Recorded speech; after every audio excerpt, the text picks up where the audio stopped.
Bien. ¿Observan la pantalla? Sí, doctor.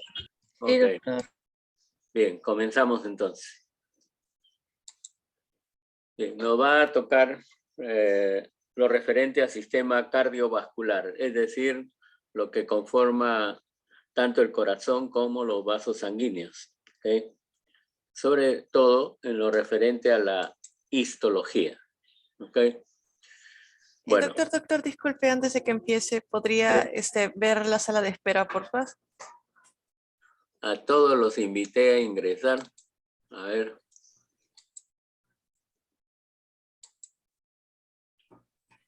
¿Ingresaron? Sí, creo que sí. Ok, gracias. A usted, doctor, muchas gracias. Bueno, ya. Bien, iniciamos entonces. Lo que es corazón y vasos sanguíneos está incluido dentro de lo que es el aparato circulatorio, ¿no? Y la finalidad de este aparato circulatorio es que distribuye el oxígeno a todos los tejidos del organismo y va a recoger de ellos el dióxido de carbono y también algunos otros productos de desecho del metabolismo para eliminarlos por los pulmones y por las vías renales o por los riñones. Este aparato circulatorio está constituido por una bomba muscular que es el corazón, ¿no? Que definitivamente es el principal órgano de este aparato circulatorio, y también por el sistema vascular sanguíneo que comprende dos formas de circulación. Una circulación mayor o sistémica y otra que es la circulación menor o pulmonar. ¿Okay?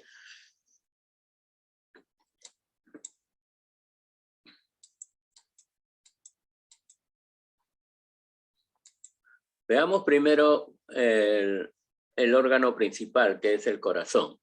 ¿Okay? Conocen todos ustedes de que está prácticamente conformado por dos aurículas y dos ventrículos, ambos que están comunicados en cierta forma, pero divididos por las válvulas, ¿no? Una válvula tricúspide en el lado derecho y otra válvula que es la bicúspide o mitral. Pero también tenemos la presencia de vasos sanguíneos que llegan al corazón, ¿no? Sobre todo la vena cava superior, ¿no? Hay otra vena que es la vena pulmonar, ¿no? O arteria pulmonar, perdón, que va a ir directamente hacia los pulmones. ¿Okay? Luego tenemos la aorta, que muchos lo consideran que es la arteria principal de nuestro organismo. ¿Okay? La aorta llega hacia el ventrículo y a la aurícula izquierda y de ahí, cuando se abren las válvulas, pasa al ventrículo izquierdo, ¿no? También las venas pulmonares. Observen que los dibujos tienen una coloración azul que corresponde a la presencia de la sangre venosa y cómo circula, ¿no? La arteria pulmonar lleva sangre venosa directamente hacia los pulmones para recoger. Para el intercambio gaseoso, ¿no? Entonces de ahí sale por las venas pulmonares que lleva sangre arterial, ¿okay? Que son 4, ¿no? 2 a ambos lados específicamente, y también por la aorta que va a determinar que la sangre circule por todo el organismo. Bien, entonces sistema arterial y sistema venoso que complementan lo que es la función cardíaca. En el corazón debemos de tener en cuenta que hay un sistema generador y conductor de impulsos, ¿no? Este sistema generador y conductor de impulsos está dado por por elementos que van a estar asociados a lo que es la comunicación directa del corazón con las terminaciones nerviosas que van a inervar a este órgano. ¿Okay? Por ejemplo, a nivel de la aurícula derecha nosotros vamos a tener un nódulo que es el nódulo sinusal. ¿Sí? ¿Ok? ¿Querías preguntar algo? No, profesor, disculpe. Ya. Bien, a nivel de la aurícula derecha, entonces vamos a tener nosotros el nódulo o nodo sinusal. ¿Ok? Luego, este nodo sinusal va a comunicarse con lo que es el nodo o nódulo interauricular, ¿no?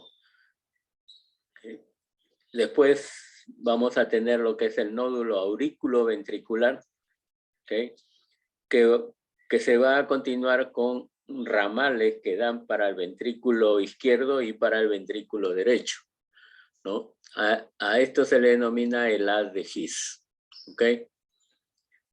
Entonces, dos ramales, uno derecho y otro ramal que es izquierdo, ¿ok? Esto, lo que hemos mencionado, el nodo sinoauricular, el nódulo aurículo ventricular, que se conoce como el nódulo de Case y Flack también, ¿no? Van a continuarse con el haz de His y esto permite prácticamente la conducción de los impulsos para la función cardíaca. ¿Ok?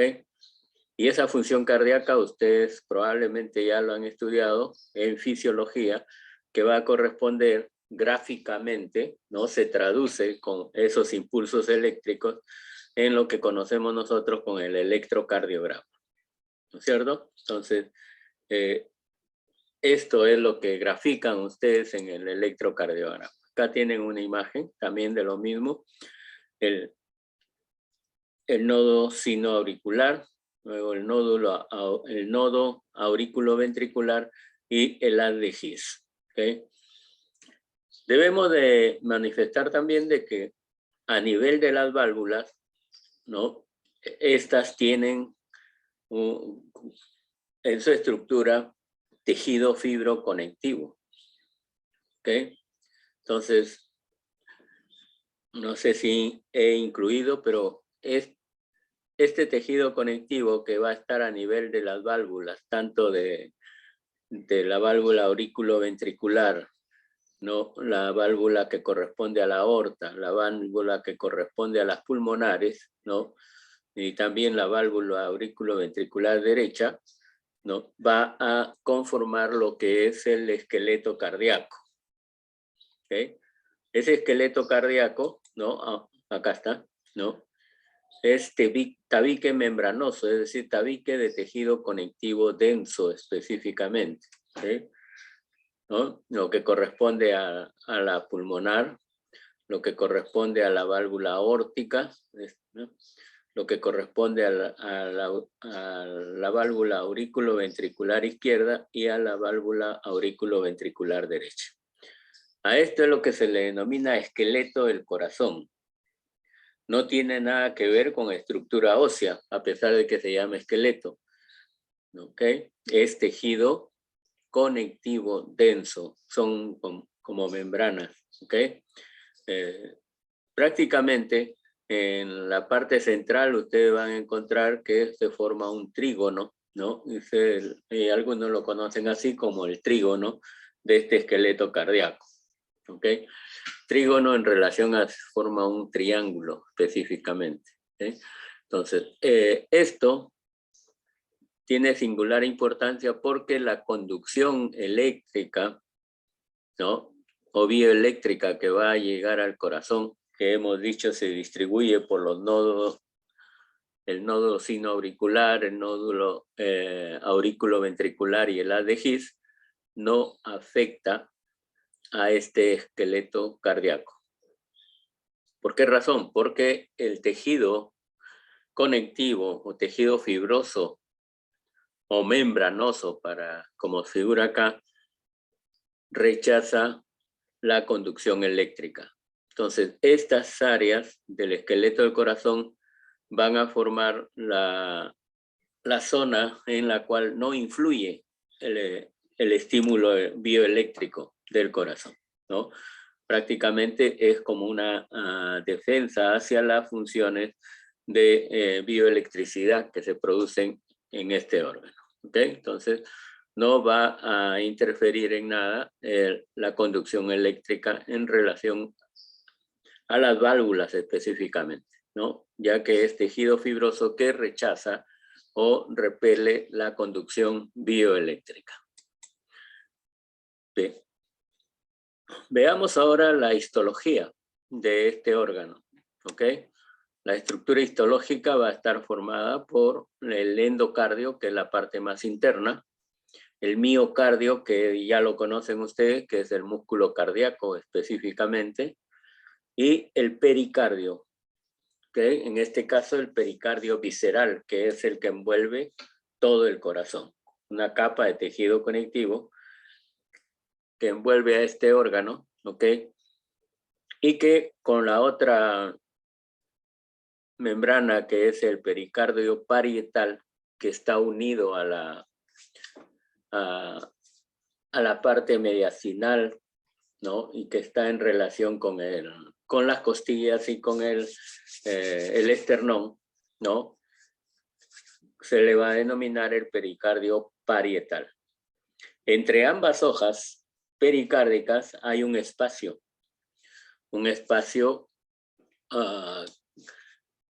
que se denomina así también pericárdico, ¿no? Que tiene poca cantidad de líquido, ¿no?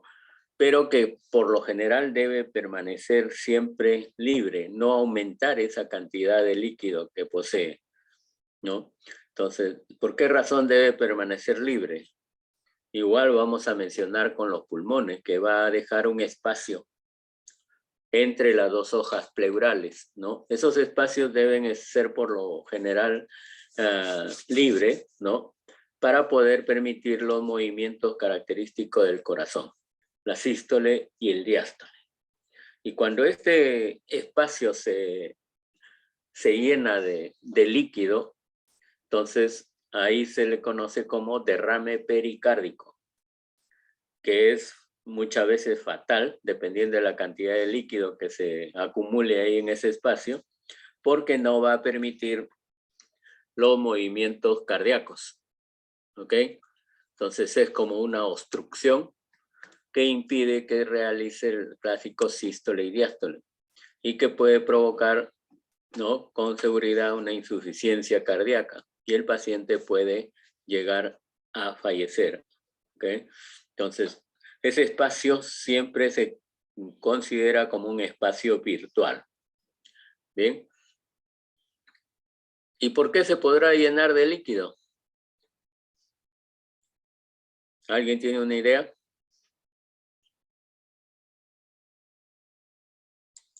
Por alguna presencia. Derrame pleural. Sí, por derrame, ¿no? Derrame pleural, no. En este caso es un derrame pericárdico. ¿Pero por qué puede haber un derrame pericárdico? Por alguna falla en las válvulas. No. Doctor, mayormente eso cuando hay derrames son porque mayormente tiene un trastorno de autoinmunitarios, ¿no? Y a causa de eso tiene por ejemplo, un cáncer de corazón o pericardio, una propagación de cáncer. ¿Hay cáncer en el corazón? No. ¿Ah? Puede ser también por traumatismo, ¿no? Que puede haber un derrame, ¿no? Ya, podría ser. En realidad, todos los derrames se producen más por procesos inflamatorios. Los procesos inflamatorios se pueden producir mecánicamente o se pueden producir por infecciones, que es lo más característico. Y ustedes han escuchado el término de pericarditis, ¿no es cierto? Sí. Ya, todo lo que termina en itis es inflamación. Entonces, una inflamación que va a afectar a este pericardio va a producir esa cantidad de líquido, muchas veces en exceso, y que puede causar la muerte, ¿ok? Y cuando hagan patología, ustedes van a encontrar de que hay un proceso que en la inflamación que corresponde a lo que se llama edema, ¿no? El edema caracteriza la inflamación. ¿Y el edema qué viene a hacer? Viene a hacer que los líquidos que están en determinadas zonas salgan hacia el exterior, es decir, hacia los espacios libres o bien dentro del tejido conectivo, ¿no? Entonces, por eso es que en algunas personas que tienen inflamación en las varices, ¿no? O en las piernas, se les hincha, ¿no? No solo porque las venas están ingurgitadas, sino porque ese impedimento de la circulación venosa provoca reacción inflamatoria. Y la inflamación es que el líquido transfunda a través de los capilares hacia el espacio intersticial, donde está el tejido conectivo. Y eso contribuye al aumento de volumen de los miembros inferiores en ese caso, ¿no? Entonces,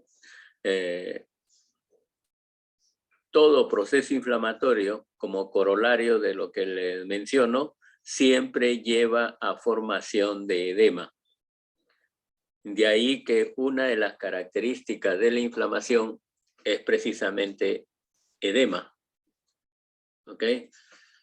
Y cuando hagan esa clase sobre inflamación van a encontrar de que hay los signos característicos de la inflamación, ¿no? Uno de ellos es el edema, otro es el calor, otro va a ser el rubor, ¿no? La zona se pone más rojiza, ¿no? El calor, que en muchos casos se traduce como fiebre, si es que esta es generalizada, ¿no?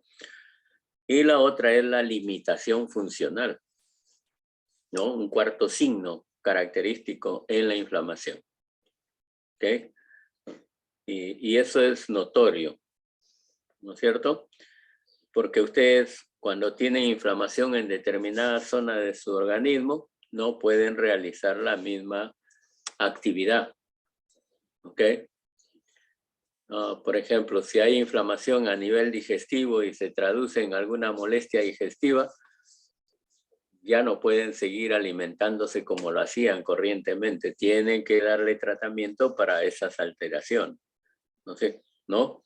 Entonces, siempre, en todo proceso inflamatorio hay esos 4 signos característicos. Bien, continuando con nuestra clase, en esta vista histológica van a tener ustedes en la parte izquierda e inferior la presencia de una válvula, ¿okay? Una de las válvulas cardíacas, cómo está constituida, ¿ok? Hacia la derecha está parte de la pared del corazón, ¿de acuerdo? Entonces, en esta parte que corresponde a la pared cardíaca, ustedes van a tener que hay una línea demarcada por unos puntitos oscuros que corresponde, esos puntitos azules o morados corresponden a los núcleos de las células que conforman el entorno externo de todo el corazón, ¿ok? O perdón, el entorno interno, la parte interna del corazón, porque tenemos válvulas en este caso, ¿ok? Entonces, esto es el endotelio. Luego del endotelio tiene una capa de tejido conectivo denso, ¿no? Y muchos autores indican que hay una capa adicional más que corresponde a lo que es el tejido conectivo denso, ¿ok? Tejido conectivo laxo y tejido conectivo denso, ¿ok? Entonces, este es el endocardio, la pared más interna del corazón, ¿ok? Que está constituido por lo que les he mencionado, el subendotelio, ¿no? Que va a tener lo que corresponde a tejido conectivo denso y tejido conectivo laxo. Luego viene una capa que es el subendocardio, ¿no? Y que se va a continuar directamente con la fibra muscular cardíaca. ¿Ok? Endocardio con las 3 capas que hemos mencionado, ¿no? Luego el subendocardio y lo que corresponde al miocardio propiamente dicho. Pero observen ustedes aquí en esta válvula, ¿no? Que puede ser la válvula auriculoventricular derecha o tricúspide o la bicúspide que está en el lado izquierdo, ¿ok? Tiene también una capita de células ¿no? Por los núcleos que presenta, que parece puntos continuos, en ambos lados. ¿Ok? Y eso resulta de que el endotelio, ¿no? El endotelio, que es la parte interna del corazón, tanto en la aurícula como el ventrículo, van a formar el epitelio de esas válvulas. ¿Ok? Entonces acá tienen el epitelio plano, simple. Acá tienen otra vez el mismo epitelio, que corresponde al endotelio del ventrículo por un lado y de la aurícula en el otro lado. Y en la parte central, observan ustedes que hay tejido conectivo. ¿Ok? Es el tejido conectivo que también forma parte de este endocardio. ¿Ok? Se extiende hacia las válvulas. Por eso hemos dicho que las válvulas prácticamente no reciben ese impulso, rechazan el impulso bioeléctrico, porque están constituidos por este tejido conectivo o fibroconectivo. ¿Okay? Tengan en cuenta siempre esta estructura. ¿Okay? En muchos textos describen, ¿no?, que en esta válvula hay una capa que corresponde en la parte media, una lámina densa o capa densa de tejido fibroso, luego hacia la zona que comunica con el ventrículo, ¿no?, hacia ese endotelio, existe una capa que lo denominan así, la capa ventricular o la zona ventricular, y la zona de la aurícula, que es la zona más laxa que se puede diferenciar. ¿Ok? No tenemos una vista en relación a eso, pero en los textos van a encontrar su clasificación de cómo está formada las válvulas cardíacas. Bien, veamos el endocardio. El endocardio es la capa más interna, ¿no? Es una membrana brillante que recubre la superficie interna de aurículas y ventrículos. En ambos hay endocardio, ¿ok? Este endocardio es más gruesa en las aurículas, ¿ok? Y que a nivel de los grandes vasos se continúa con la túnica íntima de los vasos. Entonces, es todo, prácticamente todo está integrado. ¿Okay? Este endocardio entonces es mucho más en espesor, es más grueso en las aurículas que en los ventrículos. ¿Ok? Que se va a continuar hacia los grandes vasos como la aorta, las pulmonares y las venas que corresponden a las que llegan específicamente hacia el corazón, ¿no? Este endocardio posee una capa de células endoteliales que hemos mencionado que se extiende hasta las válvulas, ¿ok?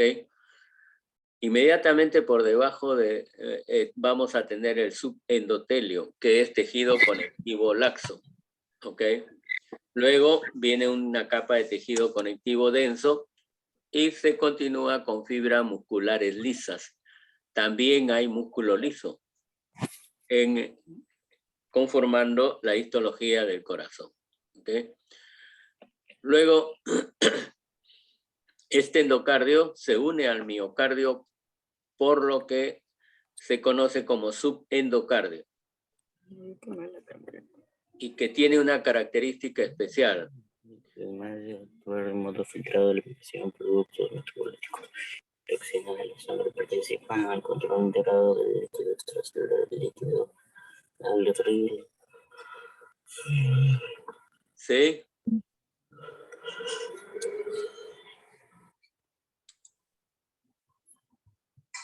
Bien, el endocardio entonces se une al miocardio por prácticamente por el subendocardio, que tiene la característica de contener a una fibra muy especial, que son las fibras de Purkinje. ¿Ok? Esa fibra de Purkinje la vamos a ver posteriormente, ¿no? De productos desechos.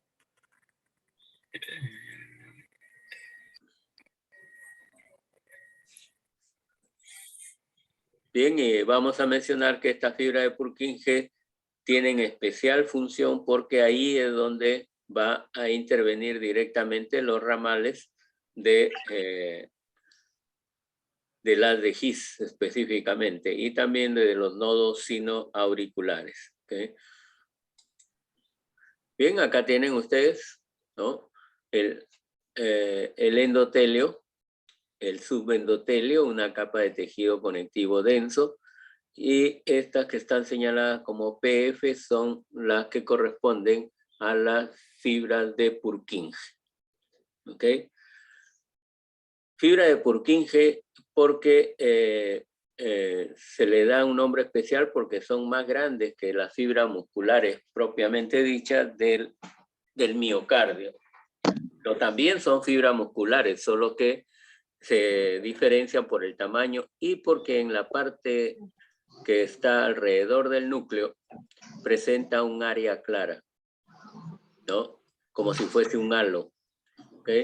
Un área clara en la mayor parte de su citoplasma, ¿ok?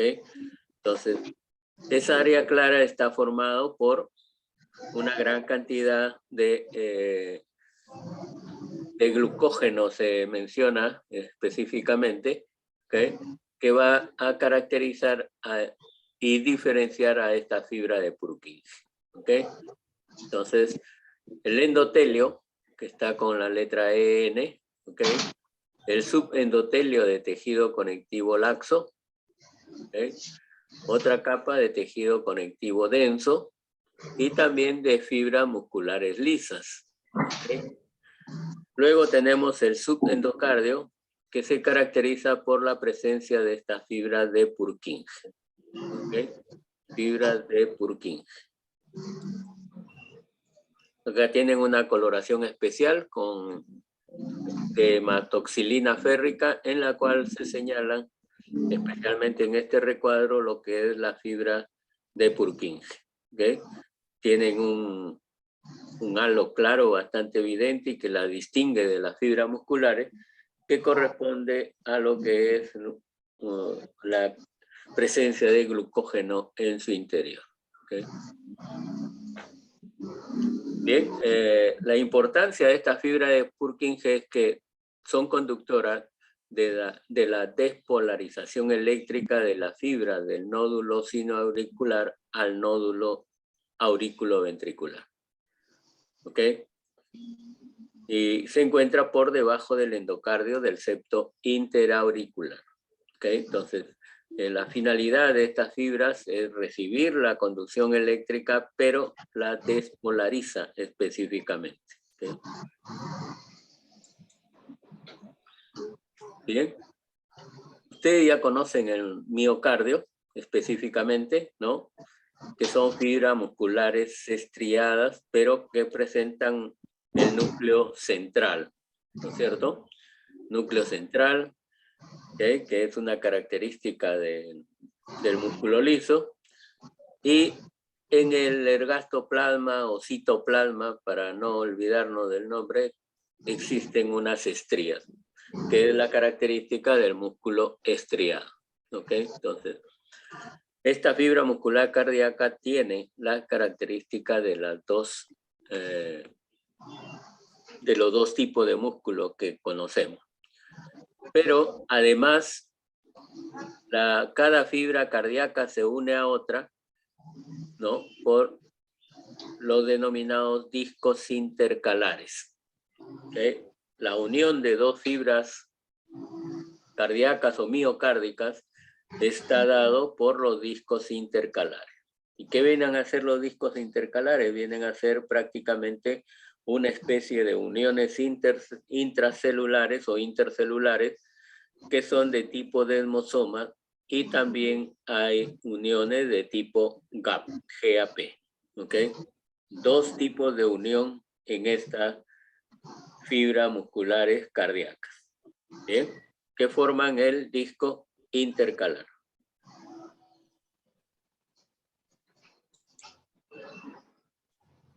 Bien, el músculo cardíaco, ¿no? Tiene la característica de ramificarse y forman red tridimensional. ¿Ok? Cada fibra es más o menos de 15 micras de diámetro y se une a otra mediante los discos intercalares que hemos mencionado. ¿Okay?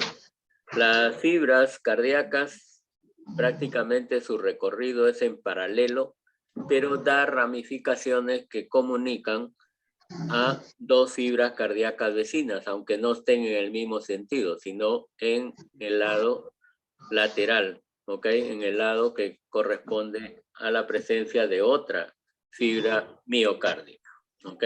El núcleo es central, grande, oval y claro. El patrón estriado es idéntico al del músculo esquelético, que también es una de las características del músculo cardíaco. ¿Okay? La microscopía de la fibra miocárdica nos indica de que la disposición, la microscopía electrónica especialmente, porque no lo vamos a ver así a la microscopía óptica, ¿no? La disposición de estas fibras indica de que los filamentos de actina y miosina crea el estriado transversal. Las miofibrillas no van a presentar un empaquetamiento denso como las esqueléticas, como las fibras esqueléticas, ¿no? Por la cantidad de mitocondrias y de retículo sarcoplásmico. Entonces, la fibra cardíaca, en cierta forma, se diferencia del músculo esquelético porque es ultraestructuralmente, tiene pocas mitocondrias, ¿no? La fibra esquelética tiene pocas mitocondrias y de retículos sarcoplásmicos. En cambio, la fibra miocárdica sí necesita de una buena cantidad de mitocondrias para su función, ¿no? De oxigenación específicamente. Por eso es que se indica que las mitocondrias son más numerosas y poseen gran cantidad de crestas, ¿okay? Están en hileras en las miofibrillas y en los polos nucleares, ¿okay? Se indica además de que entre las mitocondrias hay gotas de lípidos y gránulos de glucógeno que van a ser fuente de energía. Pero tengan esto presente. Las células miocárdicas de las aurículas se caracterizan además porque posee una especie de gránulos que se le denomina así, gránulos auriculares, pero que producen una hormona. Esa hormona es denominada péptido natriurético auricular. ¿Okay? No se olviden, la aurícula o las fibras miocárdicas de la aurícula producen esta hormona, péptido natriurético auricular. Las siglas están en inglés, por si acaso. Por eso es que le escriben al revés, ANP. ¿Ok? Ahora, ¿por qué se denomina así? Porque prácticamente va a contribuir al metabolismo del sodio y además va a provocar una diuresis, ¿okay? Que va a ser en todo caso de tipo fisiológico, porque para poder contrarrestar un incremento de la presión arterial es necesario eliminar líquido. Entonces, esta hormona, ¿no? Que tiene esa acción, va a hacer de que se eliminen líquidos a través de la vía renal. ¿Okay? Otra característica de la microscopía electrónica es que los túbulos T que se encuentran en el músculo se localizan frente a la línea Z y van a tener mayor diámetro. Y están unidos por túbulos longitudinales que son de iguales características que estos túbulos T, ¿no? Y la función es propagar el potencial de acción. ¿Okay? Bien, eso en cuanto a la microscopía electrónica de la fibra miocárdica. No se olviden, ¿no?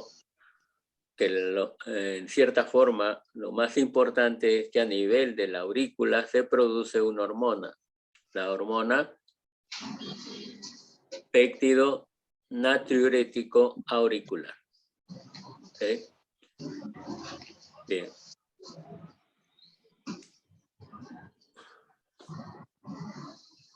Luego hay que mencionar el epicardio. Ya hemos visto el endocardio, hemos visto el miocardio y nos toca el epicardio. epicardio o pericardio visceral. ¿Ok? Recuerden que hay otro pericardio, que es el pericardio parietal, que hemos dicho que entre esas dos hojas de pericardio debe haber un espacio casi virtual. ¿Ok? Entonces, el corazón está revestido de células mesoteliales, ¿okay?, con tejido conectivo subyacente. Eso es lo que corresponde al epicardio o pericardio visceral. Y además está rodeado por tejido adiposo.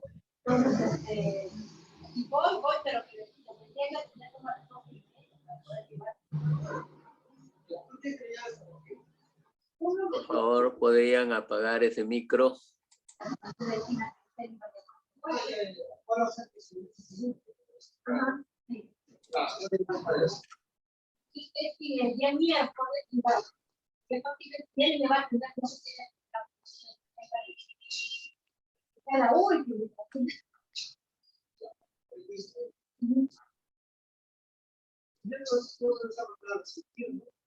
No, este miércoles le va a pedir todos también para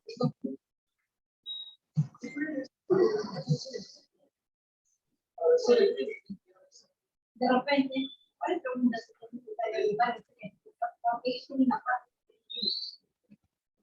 Allá hay Ángela, tu micro. Ay, ¿quién me llamó y me cortó?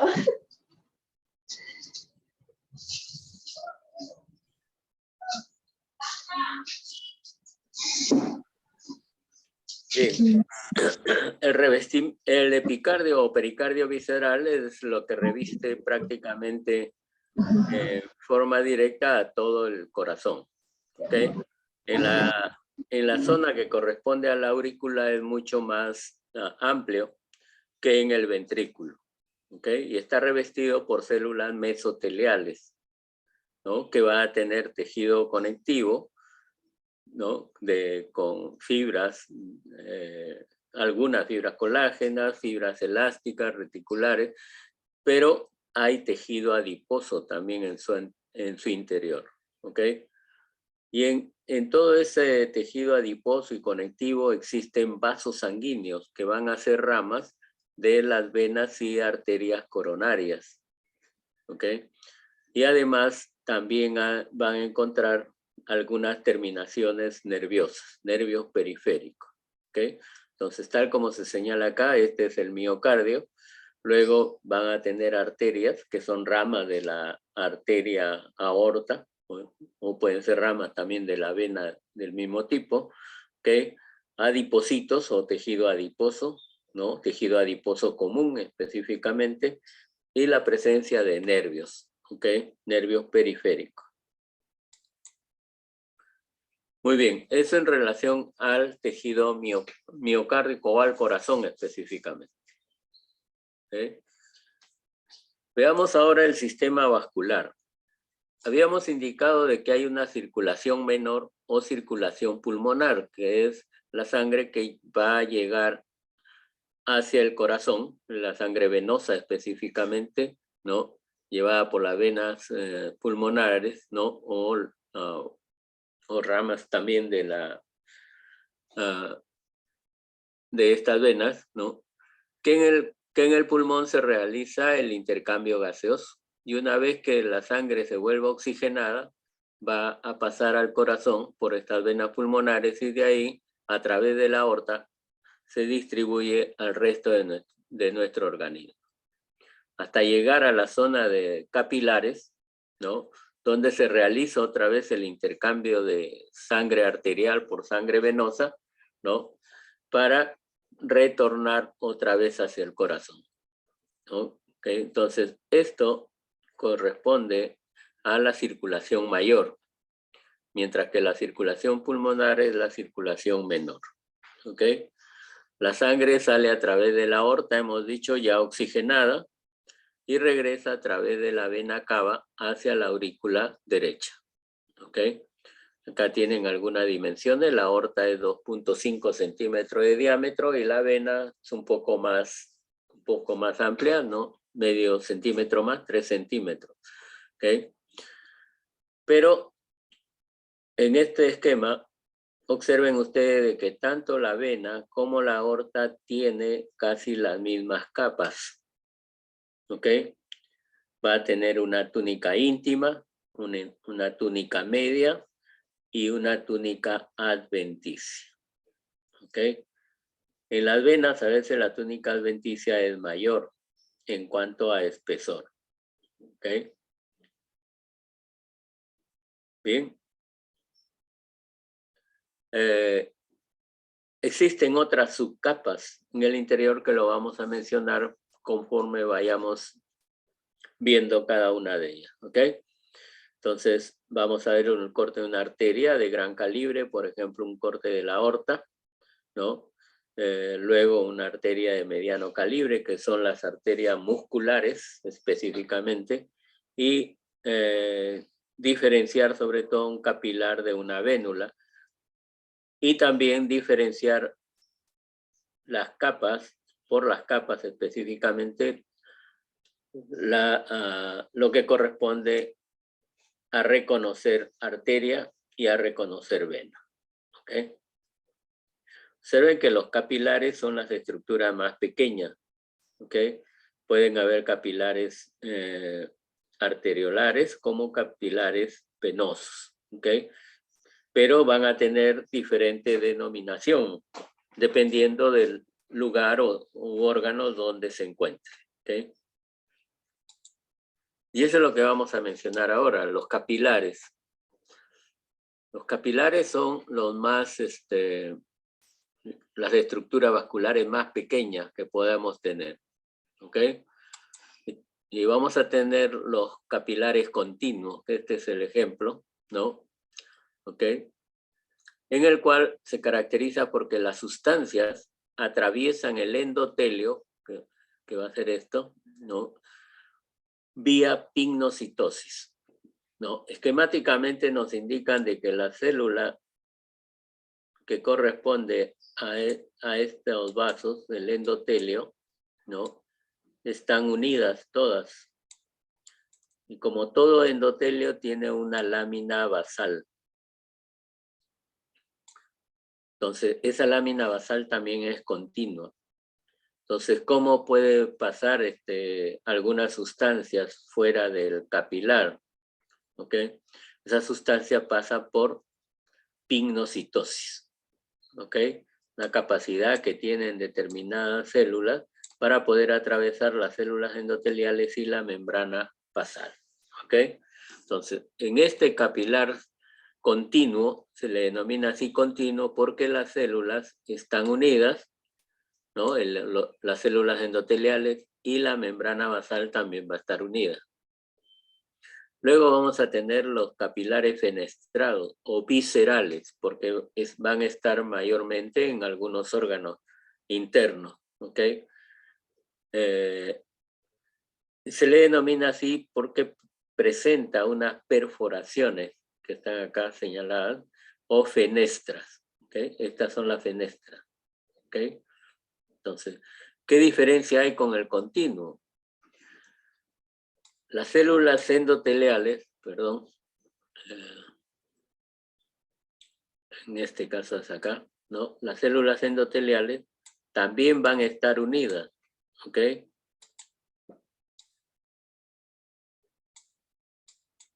Pero la membrana, ¿ok? No,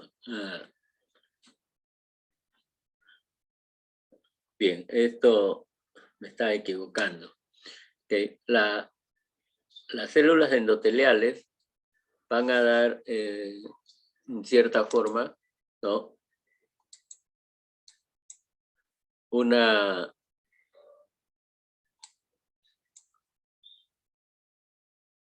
Permanece con lo que es la lámina basal, va a estar íntegra, igual que en la anterior, pero las células endoteliales van a dejar como unos agujeros entre ellos, ¿no? Para que pasen determinada sustancia. ¿ok?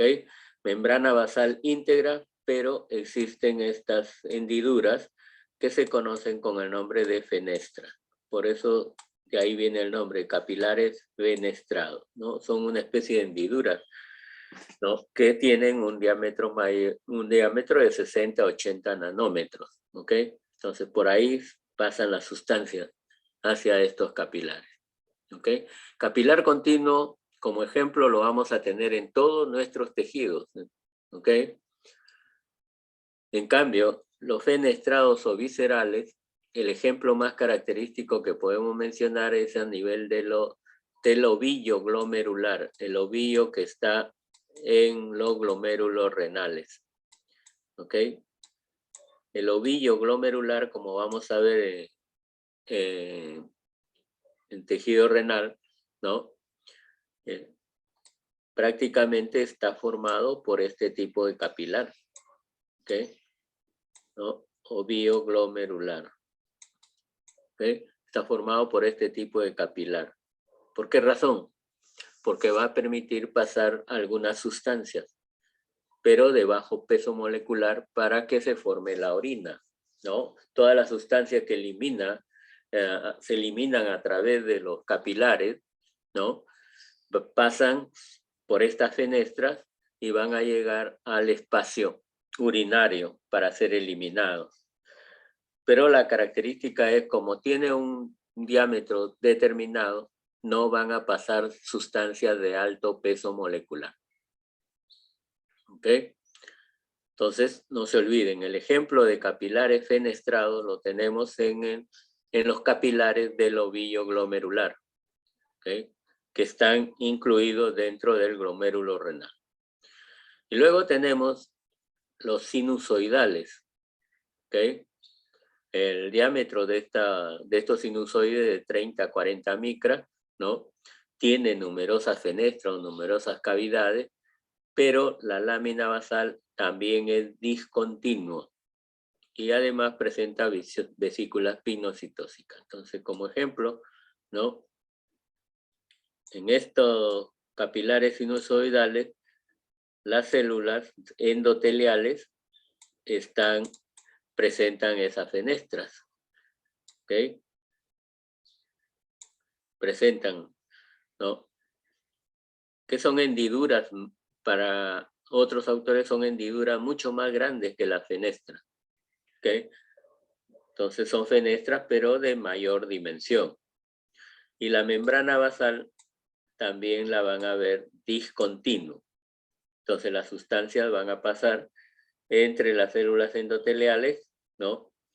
Y también a través de la membrana basal.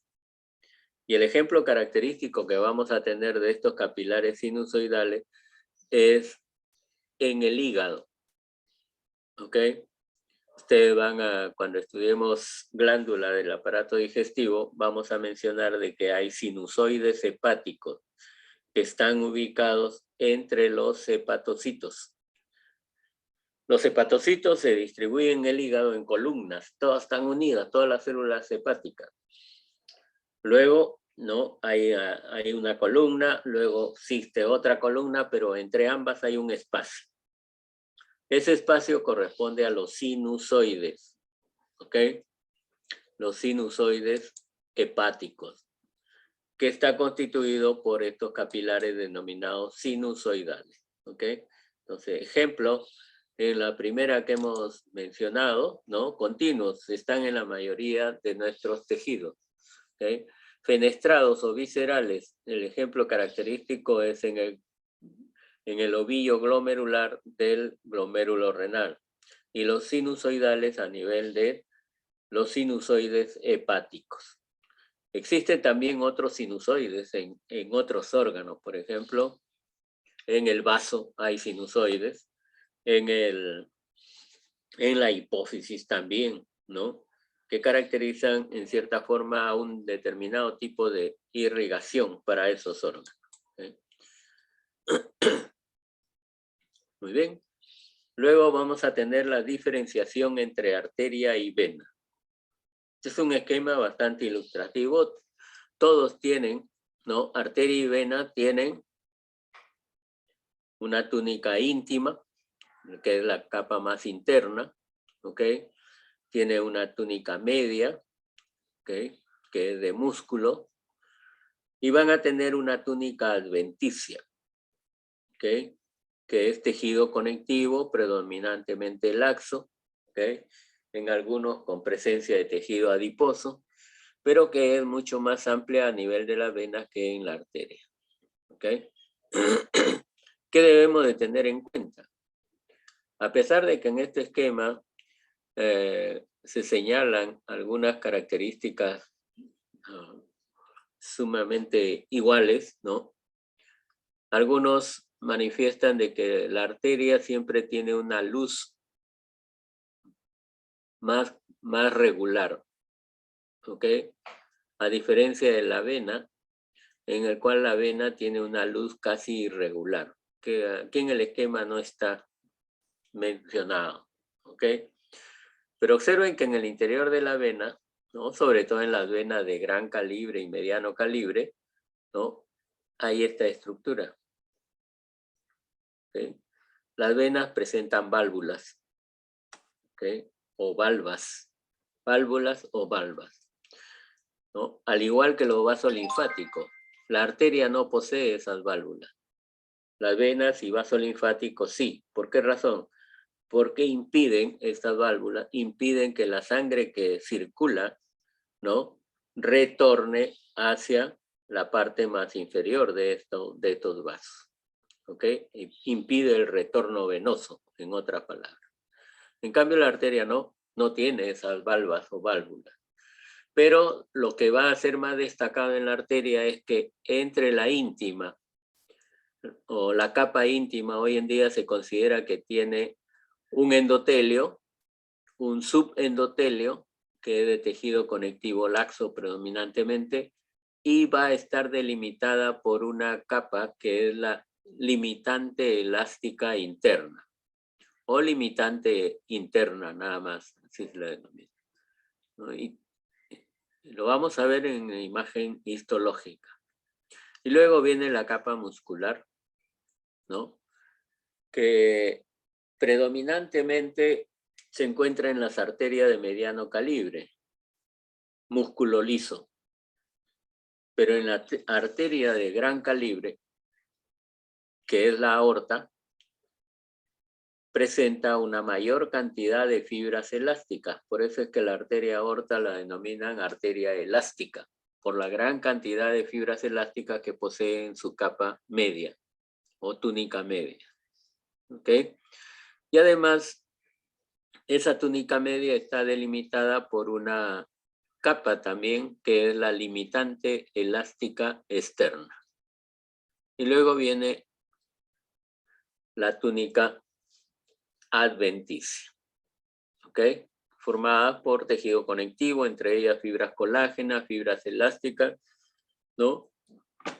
Y lo que es importante, en ambos presenta esta última capa, o la capa más externa, que es la adventicia, presenta también vasos sanguíneos y nervios, que se conocen con el nombre, en cuanto a los vasos sanguíneos, como el clásico vaso vasorum, ¿okay? Que viene a interpretarse como vasos del vaso, y los nervios o nervi vasorum, que son nervios del vaso.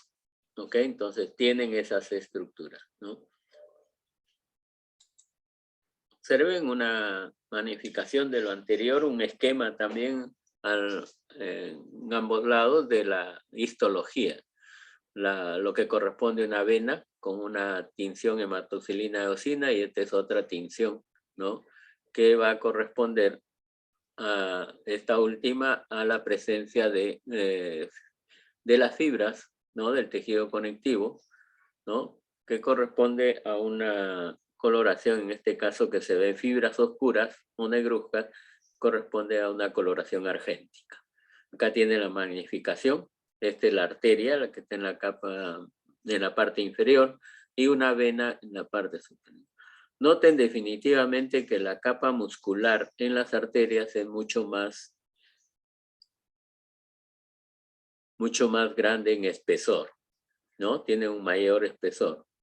En cambio, la vena, su capa muscular, ¿no?, es mínima, ¿no?, o en cierta forma tiene menos espesor. Pero la adventicia es mayor en las venas que en las arterias. ¿Ok? Entonces, entre otras características, ¿no? Acá tienen la luz de este vaso arterial, que es más regular que el de la vena. Pero eso no es una característica que funcione en todas. Va a depender mucho del nivel de corte transversal que se haga para las venas y sobre todo para ellas, ¿no? Bien. Aunque esta vista es a menor aumento, ¿ok? Observen acá una capa bastante amplia en lo que es el espesor, ¿no?, que corresponde a la túnica media específicamente, la que mayor amplitud tiene, ¿ok?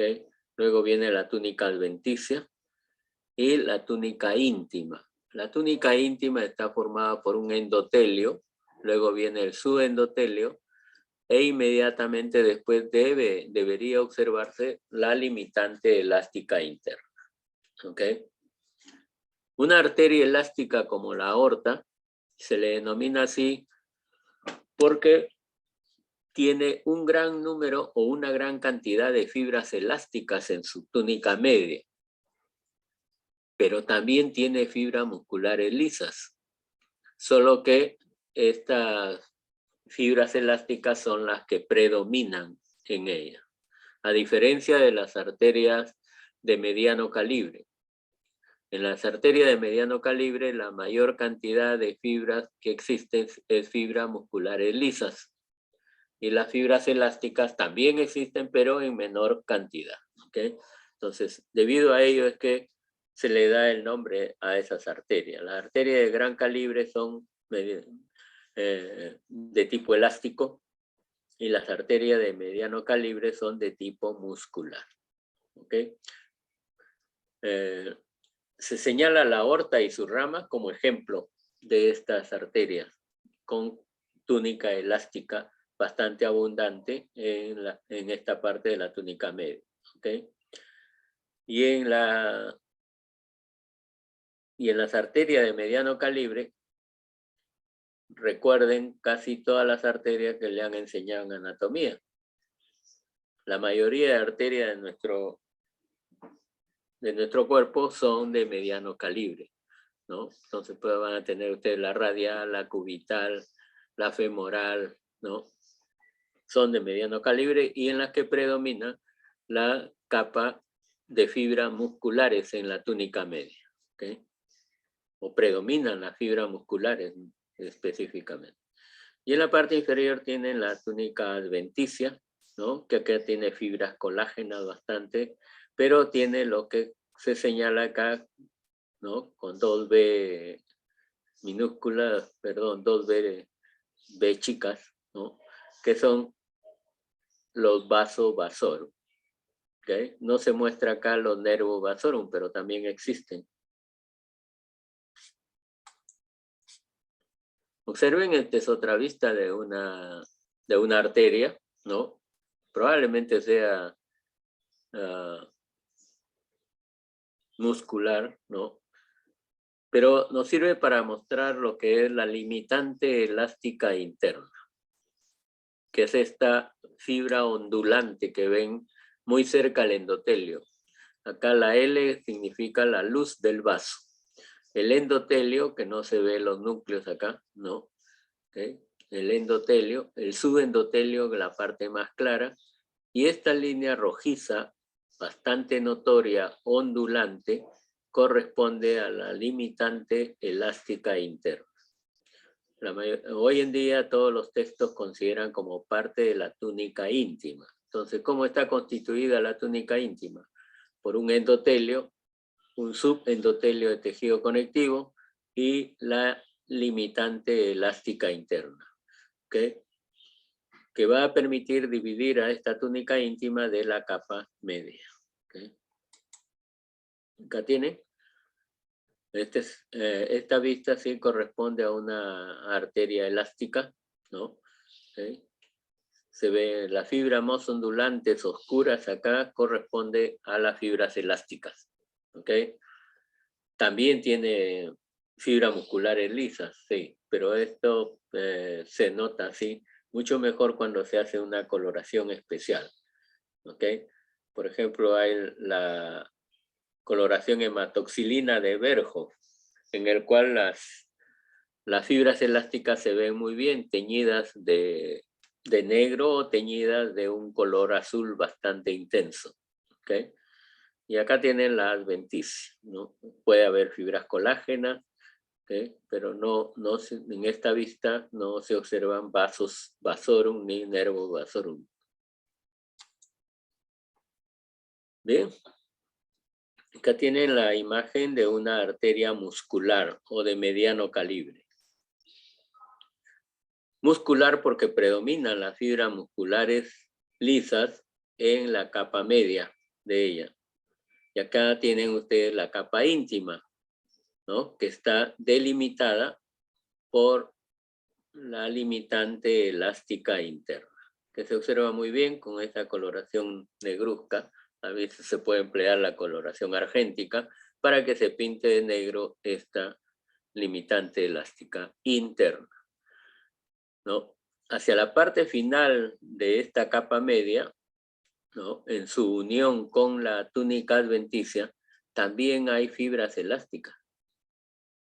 Pero a diferencia de la interna, que se puede visualizar bien en toda la extensión, en esta limitante elástica externa está discontinua. Es como si estuviese cortada.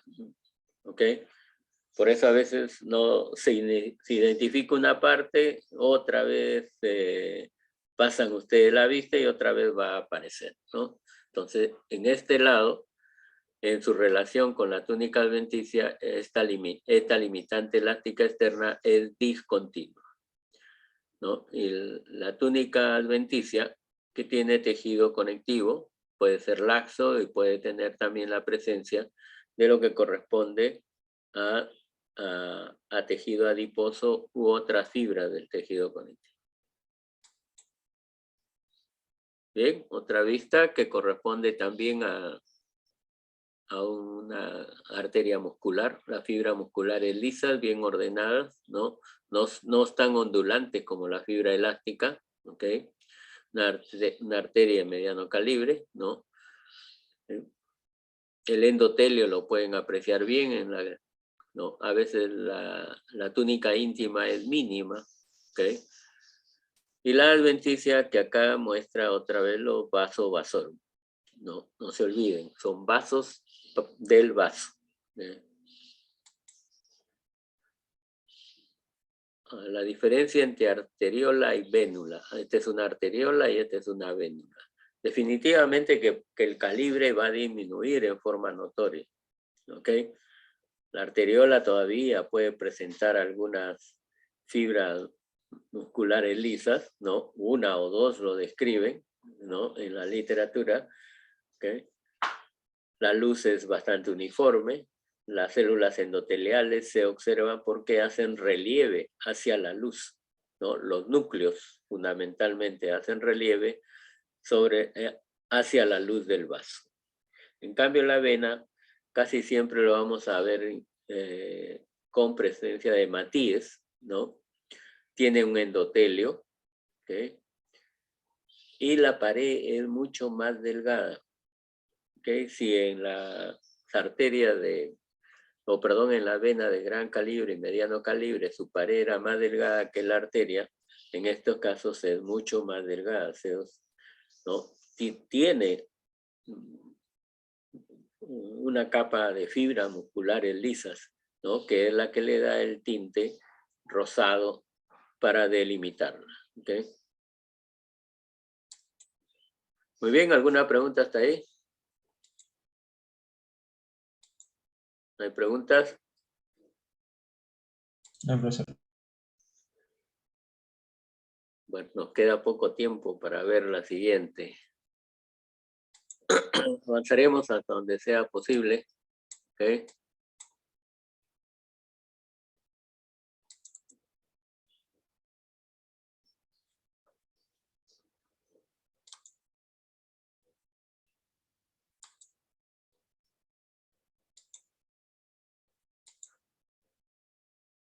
Muy bien.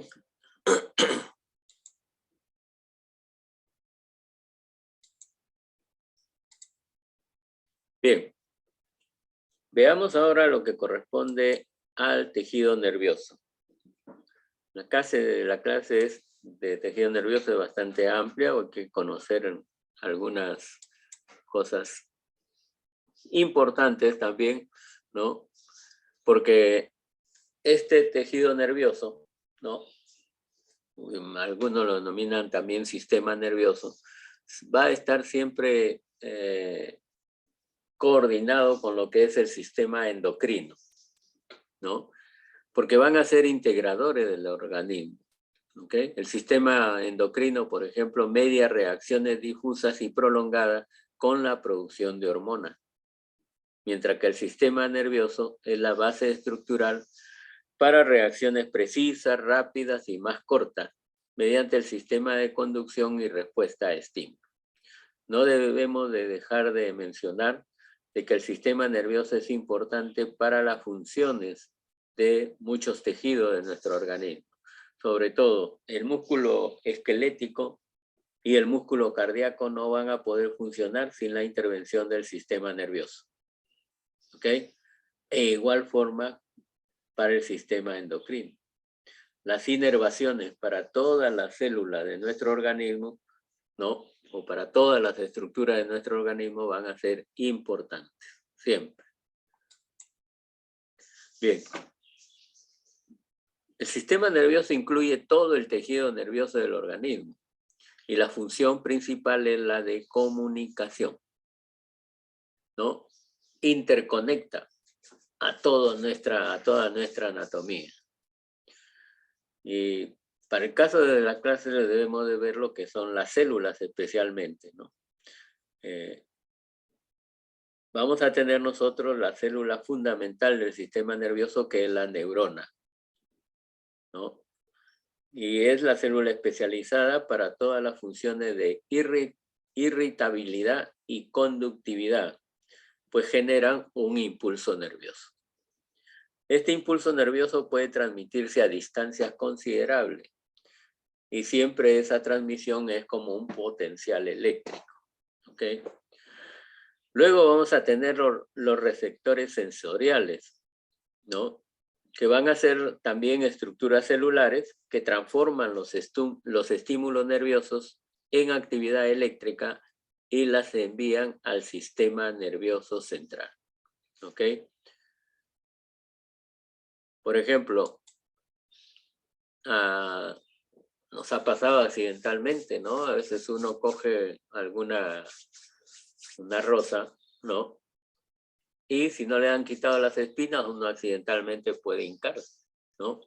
Entonces, ese hincón es un estímulo para que ese estímulo viaje a través del sistema nervioso periférico, ¿no? Donde están las terminaciones nerviosas, y sean enviadas hacia lo que es el sistema nervioso central. ¿Ok? Entonces, el sistema nervioso central es una parte que corresponde a la división del sistema nervioso. Se le denomina central porque va a comprender el encéfalo, en el cual están incluidos el cerebro, el cerebelo, el bulbo raquídeo. También está la médula espinal. En todos ellos, la célula característica es la neurona, pero no olvidemos también que existen otras células, ¿no? Que son las células gliales, ¿okay? Pero la célula más característica del sistema nervioso central es la neurona. ¿Okay? Luego tenemos el sistema nervioso periférico, que está constituido por células ganglionares especialmente. También son neuronas, pero que se le denomina así. ¿Okay? Tiene otras características muy relacionadas con la característica de una neurona, pero a veces varía en su constitución, sobre todo en las prolongaciones, ¿no? Puede tener una, en el caso de las células ganglionares, ¿no? Y que corresponde a un axón que va a dar también algunas proyecciones secundarias, ¿no? Para su respectiva función. Luego vamos a tener los plexos nerviosos y los nervios periféricos. ¿Ok? Todo esto incluye entonces el sistema nervioso periférico. Por ejemplo, en cuanto a plexos nerviosos. En el tubo digestivo vamos a conocer que hay plexos nerviosos, ¿no? Sobre todo a nivel de las capas musculares del tubo digestivo. Entre esos músculos va a existir el plexo nervioso, que ahí se denomina el plexo mientérico o plexo de Auerbach, que es importante para los movimientos peristálticos de todas las vísceras del tubo digestivo. El ¿Ok? Meinzer para las secreciones y absorción. Así es, plexo de Meissner, ¿no?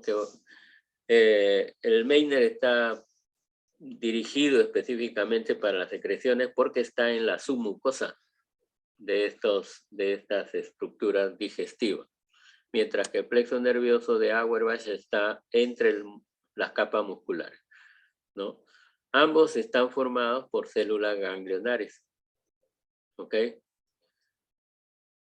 Luego, los nervios periféricos. Todos tenemos estructura de nervio periférico en nuestro organismo, algunos muy especializados, ¿no? Por ejemplo, a nivel del pulpejo de dedo, nosotros cuando estudiamos piel vamos a mencionar que hay unos plexos que también se llaman de Meissner, ¿no? Plexos nerviosos que reciben la sensación táctil, ¿ok? Y de acuerdo a esa sensación, el impulso va hacia el sistema nervioso central y nos permite discernir si una cosa es blanda o es dura, específicamente, ¿no? Entonces, todo en nuestro organismo está interconectado. ¿Qué viene a ser la neurona? Que es la célula principal de nuestro sistema nervioso. Son células que tienen capacidad de respuesta hacia una gran variedad de estímulos. A esa respuesta se le conoce con el nombre de irritabilidad para la neurona, ¿no? Entonces la neurona está estimulada, está irritada y transmite esa excitación a otras células nerviosas u órganos efectores. Por eso es que una de las funciones de la neurona, aparte de recibir los estímulos, es conducir a través de sus prolongaciones la respuesta hacia determinados estímulos. ¿Okay? La neurona tiene un cuerpo o soma que tiene numerosas prolongaciones cortas, que son las dendritas. En algunos casos a veces no son tan cortas, ¿ok? Que reciben la información y tienen una prolongación única, que es el axón, que es el que transporta información a otras células. ¿Ok? Entonces, hay que tener en cuenta el cuerpo de la neurona, que se le llama soma, también tiene prolongaciones que son las dendritas, ¿no? Que son las que reciben la información y tienen una sola prolongación denominada axón para que transporte la información a otras células. El núcleo es eucromático y tiene un nucleolo prominente que por esta razón nos indica que hay un índice de síntesis proteica activa. El citoplasma, que en la célula nerviosa o neurona se le denomina pericardio, van a ser notorios los polisomas, algunas organelas como el retículo endoplásmico rugoso, que en la neurona se nota como los cuerpos de Nils, y le dan a la célula nerviosa una caracterización, ¿no? Que es como si fuese atigrada, ¿no? Una piel atigrada específicamente, ¿no? Son los que se colorean bien en el citoplasma de esta neurona, ¿ok? Entonces, es una de las pocas organelas que se pueden ver a la microscopía óptica, pero lo ven siempre como algunas zonas más coloreadas o algunas estructuras más coloreadas. No se observa como en una microscopía electrónica. ¿ok? Además, la neurona tiene gran cantidad de mitocondrias y microfilamentos. Los microfilamentos se conocen con el nombre de neurofibrina. Luego van a tener las prolongaciones, ¿no?, que hemos mencionado, las dendritas, que son cortas, tienen organelas citoplasmáticas también, ¿no? Y tiene en su recorrido tiene una especie de espinas, que son evaginaciones de la membrana que van a recibir la sinapsis de otras neuronas. Y van a conducir siempre la onda de despolarización hacia el soma celular, hacia el soma de la neurona. ¿Ok? Son los que reciben la información, entonces la dendrita, y la conducen hacia el interior del cuerpo celular de la neurona. Y los axones, que van a ser de longitud variable, ¿no?, en el cual el citoplasma o axoplasma contiene microtúbulos. También hay microfilamentos, hay retículo endoplásmico liso y mitocondria. Este axón también da ramas colaterales, ¿no?, que van a terminar en los denominados teledendrones, que forman las terminales sinápticas. ¿Okay? Los axones además se caracterizan porque pueden tener o no una vaina de mielina. ¿Okay? Cuando poseen esta vaina de mielina, la vaina de mielina no es continua en todo el recorrido del axón, sino que se presenta en forma parcial, ¿no?, pero continuos. ¿Okay? Deja un espacio que se conoce con el nombre de nudos o nódulos de Rambier, que es una zona que no tiene mielina. ¿Ok? Entonces, algunos lo denominan también segmento internodal. Ese segmento internodal tiene 1 milímetro de longitud. ¿Ok? Entonces, observen ustedes, las neuronas por lo general siempre están en el sistema nervioso central. ¿Ok? Este es el soma o cuerpo. Las manchas que se ven en el citoplasma corresponden a los denominados cuerpos o corpúsculos de Nils, que es el retículo endoplásmico rugoso. No se olviden. ¿Okay? Puede ser pregunta de examen. Luego tiene unas prolongaciones que por lo general son cortas, que se llaman dendritas. ¿Ok? El soma o cuerpo celular, algunos lo denominan también pericarium, y luego muestra una sola prolongación que es a veces un poco más larga, que corresponde al axón. ¿Ok? El axón tiene una porción inicial, ¿no?, que tiene una forma casi cónica, ¿ok?, y muchos de ellos presentan la cubierta de la vaina de Schwann, ¿ok?, que deja unos espacios muy pequeños que corresponden a lo que es la zona amielinizada, que se conoce con el nombre de nódulo o corpúsculo de Rambier. Nodo de Rambier, ¿ok?, que está acá. El nodo o nudo de Rambier, ¿ok? Ahí no hay mielina. Además, en la mielina se pueden encontrar algunas células, que es parte también del sistema nervioso, que es la célula de Schwann. ¿Y por qué está junto a la mielina? Porque estas células producen esa sustancia, producen la mielina. ¿Okay? Las células de Schwann. ¿Okay? El axón también puede dar ramas colaterales, ¿no? Y siempre van a terminar en una placa motora terminal, que como hemos dicho en el músculo estriado, ¿no?, es el que permite la acción del músculo. ¿Ok? Mediante la activación nerviosa que termina en esa placa motora terminal. ¿Sí? Acá tiene la imagen microscópica de las neuronas, ¿no? ¿Okay? Por lo general a veces se toma más de la médula espinal, ¿okay?, o del cerebro, ¿no?, o de cualquiera de las estructuras que correspondan al sistema nervioso central. ¿Okay? En la médula espinal son notorias las neuronas motoras. ¿no? Ojalá nos alcance el tiempo para ver un corte de médula espinal. Estas neuronas motoras están ubicadas en lo que se conoce con el nombre de el asta anterior de la sustancia gris de la médula espinal. Y tiene los corpúsculos de Nil, unas manchas más oscuras en el interior de su citoplasma. ¿Okay? El núcleo, por lo general, es casi pálido, ¿no? Y presenta un nucleolo también. Hacia la parte derecha inferior, ustedes ven una neurona que corresponde a la corteza cerebral, pero coloreada totalmente de negro, ¿no? Que es una coloración argéntica. ¿Ok?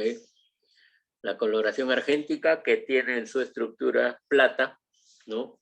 Entonces tiñe de negro al cuerpo neuronal, ¿no? Y también a las fibras, muchas veces, que se encuentran entre las neuronas y entre las células gliales, ¿ok? Todo en conjunto se le da el nombre de neurópilo, ¿ok? ¿Okay? Las prolongaciones, ¿no? Del pericárdio, que se va a conocer con el nombre de neurópilo. Bien, también vamos a conocer de que hay tipos de neuronas, ¿no? Neuronas bipolares, ¿okay? Que presentan una prolongación en cada extremo del cuerpo celular. Son prolongaciones que terminan en punta, prolongaciones en forma de uso o ausada. Y estas neuronas bipolares lo tenemos en la retina, ¿ok? En el ganglio espiral de la cóclea y en el ganglio vestibular. En la retina va a ser bastante notorio porque si nosotros estudiamos cerebro, vamos a ver que la capa de la sustancia gris del cerebro tiene como 8 capas. Y cuando lleguemos, si es posible, a ver globo ocular, en la retina se tiene también que hay como 10 capas en su estructura y que hay que conocerla. ¿Okay? Entonces, muchas de esas capas son neuronas bipolares. ¿Okay?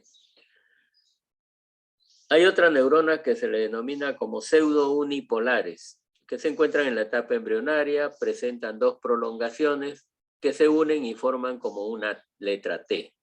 ¿Ok? Y estas neuronas pseudo-unipolares están en ganglios espinales y craneales.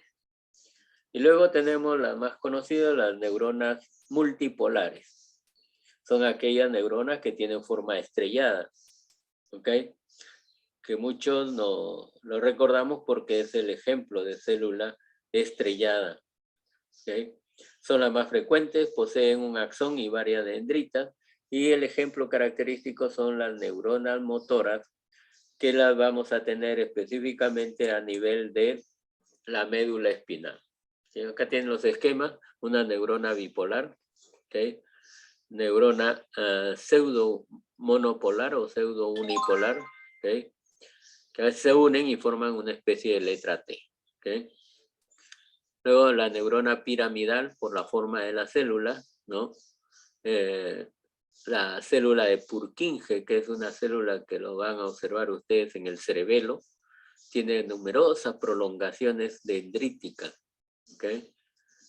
Las interneuronas que comunican una neurona con otra para poder llevar el estímulo específico, ¿no? Luego tenemos la neurona motora. El axón se comunica directamente con el tejido muscular estriado. ¿Ok? ¿No? Entonces, y para el músculo liso también hay otros axones, ¿no? Pero necesitan de una neurona vegetativa podganglionar muchas veces. ¿Ok? La microscopía electrónica de una célula nerviosa, ¿no? De una neurona específicamente, ¿no? Van a mostrar el retículo endoplásmico rugoso, que es lo que le da a la neurona el aspecto atigrado que hemos dicho. Presenta numerosas mitocondrias, que son estas estructuras un poco más oscuras, ¿no? Que están limitadas por cabezas de flecha, no se ve. Bueno, acá están, ¿okay? Acá hay una cabeza de flecha, ¿no? Acá hay otra. ¿Okay? Las microfotografías electrónicas tienen esa dificultad. Como todo es blanco y negro, si le ponen alguna flecha o letra en negro, a veces es difícil de ubicar. ¿Okay? Ustedes van a conocer también de que hay denominación de las neuronas según la longitud del axón, que va a ser Golgi tipo 1 y Golgi tipo 2. ¿Okay? Entonces, es importante que lo conozcan, pero no, a veces no podemos diferenciarlos bien, ¿no?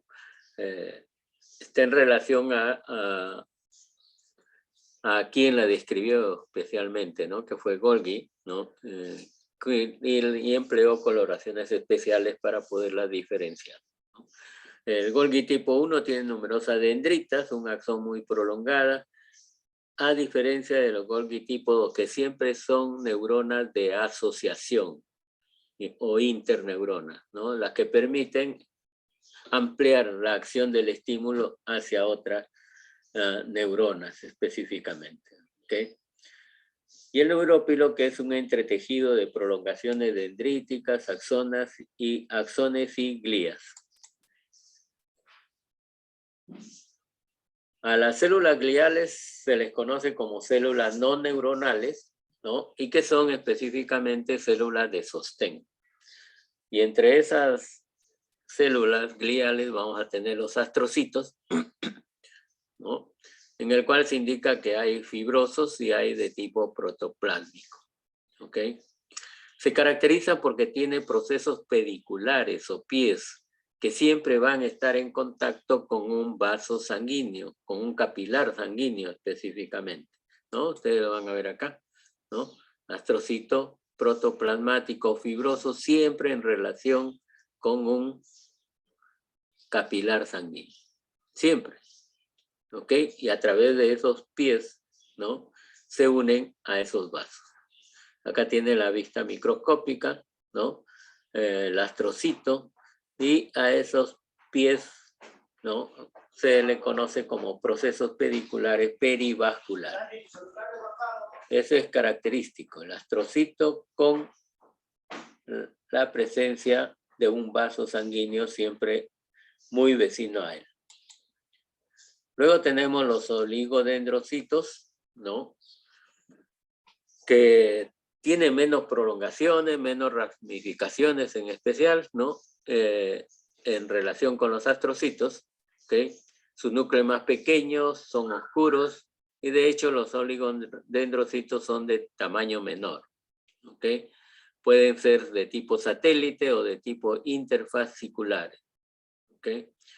Se le denomina satélites porque están alrededor de la célula nerviosa de la sustancia gris. Y los interfasciculares porque están en la sustancia blanca, entre la fibra nerviosa. ¿Okay? Forman también la mielina en el sistema nervioso central y son homólogos por esa razón a la célula de Schwann. Y las microglias o microglías, como mejor quieran mencionarlas, ¿no? Por el nombre son las más pequeñas, de núcleo reducido y oscuro, y tiene delgadas prolongaciones con finas espinas. ¿Okay? Lo importante de esta microglia es de que son los macrófagos del sistema nervioso central. Y como esa actividad macrofágica es reconocida como presentadora de antígeno. ¿Ok? Entonces, los macrófagos del sistema nervioso central son las microglias. ¿Ok? No se olviden. Ya tienen otro macrófago, ¿no? En el hueso también tenían otro macrófago. Acá tienen el esquema del oligodendrocito y la interpretación microscópica. Esta es una coloración especial, que es la coloración de Golgi específicamente, en el cual tiñe de naranja a la célula glial y sus prolongaciones. La microglia en el esquema y la microglia como se observa también a la histología con esa coloración especial, la coloración de Golgi específicamente. ¿Okay?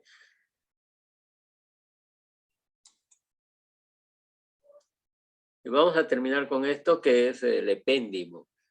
¿Okay? El epéndimo se denomina de esa forma el epitelio cúbico simple, que recubre los ventrículos cerebrales o plexos coroideos, también se le llama. Les mencioné los plexos coroideos cuando hicimos células, ¿no es cierto? Células epiteliales cúbicas en una sola fila, o epitelio cúbico simple. ¿Se acuerdan? Acá también. ¿Okay? Se le llama epéndimo porque están en el conducto del epéndimo, formando el borde de ese conducto. ¿Okay? Pero además están en el tercer ventrículo cerebral, ¿no? Las células tienen algunas prolongaciones que se extienden hacia el tejido encefálico, incluso hasta la pía madre, y se les va a denominar como tanicitos. ¿Okay? Entonces, en esta zona de la cubierta cerebral forman procesos pediculares que son similares a los astrocitos. ¿Okay? Lo importante de estas células ependimarias es que producen el líquido cefalorraquídeo. ¿De acuerdo? Líquido cefalorraquídeo. Muy bien, nos venció la hora. Por favor, atención a la lista. Agüero Solís. Presente, doctor. Buenos días. Buenos días, gracias. Alejo Silva. Presente, profesor. Gracias, un buen día. Valdeón Cruzado. Presente, doctor. Buenos días. Muy bien. Antes que me olvide, ya que tienen examen mañana, no es por el examen, sino que además mañana se celebra un día muy importante para todos, ¿no es cierto? Las felicitaciones a sus mamis, ¿no? Que pasen un lindo día con ellos, aparte del examen, que tengan un buen examen también. Bazán Giraldo. Presente, profesor. Gracias. Cabrera Colonia. Presente, profesor. Gracias. Cárdenas Ruiz. Presente, doctor. Bien. Centeno. Presente, profesor. Buenos días. Gracias, buenos días. Checa Aguirre. ¿No está? Presente, profesor Checa. Ah, ya, a tiempo. Coasaca. Presente, doctor. Gracias. Cruz Milla. Presente, doctor. Gracias. Cumpen. Presente, doctor. Buenos días. Buenos días. La semana pasada no estuviste. Sí estoy, doctor, solo que mi audio estaba fallando, así que me conecté de celular, pero mi conexión no es muy buena. Ya. Díaz Rivera. Presente, doctor. Gracias. Díaz Santos. Presente, doctor. Falcón Jiménez. Presente, doctor. Buenos días. Buenos días. Gracias. Garay Vázquez. Garay. La semana pasada tampoco vino o tampoco estuvo presente. Lizarbe. Presente, doctor. Buenos días. Muchas gracias. Buenos días. Loaiza Lazo. ¿No está?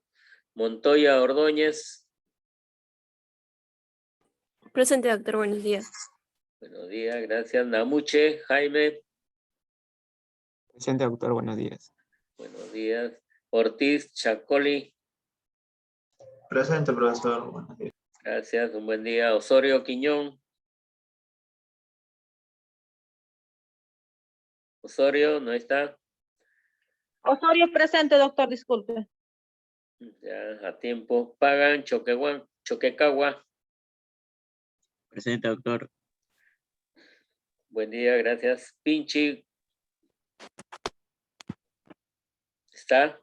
Presente, profesor. Bien. Buen día. Quintana Inocente. Presente, doctor. Buenos días. Buenos días, gracias. Quispe Muñico. Presente, profesor. Gracias. Ramírez Enrique. Presente, profesor. Buenos días. Gracias, buenos días. Ricaldi Valiente. Presente, doctor. Buenos días. Buenos días, gracias. Ríos Trujillo. Presente, profesor. Buenos días. Buenos días. La semana pasada no estuviste. Es que tuve problemas de conexión, profesor, pero sí logré entrar. Así es. Robles Janampa. Presente, doctor. Buenos días. Buenos días, gracias. Rodríguez Rojas. Presente, profesor. Buenos días. Buenos días. Naomi. Presente, doctor. Buenos días. Buenos días. Romaní Collazo. Presente. Gracias. Ruiz Urbano. Presente, doctor. Buenos días. Buenos días. Faltan. Salas Licuona. Presente, doctor. Buenos días. Buenos días. Sarabia Belén. Buenos días, profesor. Presente. Buenos días. Solórzano Caihuanca. Presente, doctor. Buenos días. Gracias. Soto Ildefonso. Presente, doctor. Buenos días. Buenos días. Torres Milla. Presente, doctor. Buenos días. Buenos días. Valdés Maldonado. Presente, doctor. Valdés Maldonado. Gracias. Valente Quispe. Presente, profesor Valente. Buenos días. Velázquez de La Paz. Presente, doctor Velázquez. Muy bien, gracias. Beli Farfán.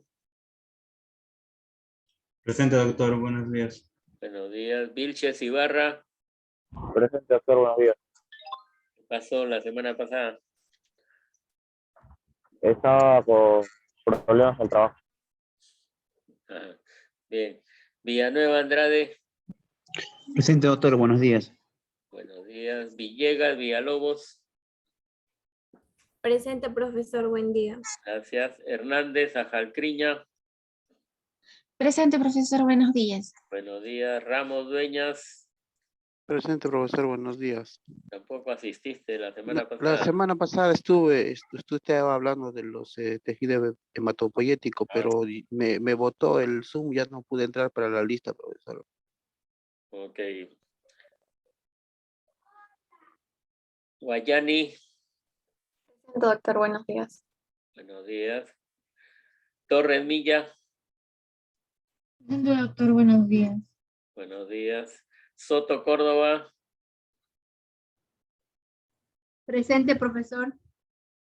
Gracias, buen día. Otero Kruger. Otero. Otero. Ya, ok, gracias. Bien. Deseándoles un buen examen mañana. Ok.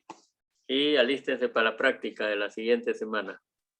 Muchas gracias. Doctor, por sus palabras. Igualmente a su esposa, que lo pasé muy bonito el Día de la Madre y desearle éxito. Muchas gracias, gracias. Okay. Okay. Gracias, doctor. Hasta luego. Gracias también. Hasta luego. Buen fin de semana, doctor. De igual manera, que sea muy bonito mañana, aparte del examen. Parte del examen. Hasta luego, doctor. Cuídese. Hasta luego, igualmente.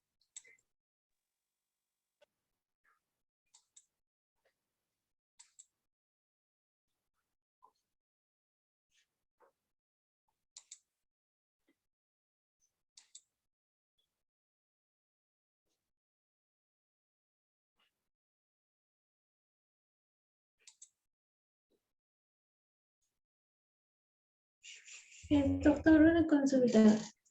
Sí. ¿Va a haber clase de práctica? ¿Cómo dices? ¿Va a haber clase de práctica en la tarde o ya no ya? Hoy día sí tenemos práctica de lo que hemos hecho hoy día. Ok, ¿Ya? gracias. Bien, a ustedes.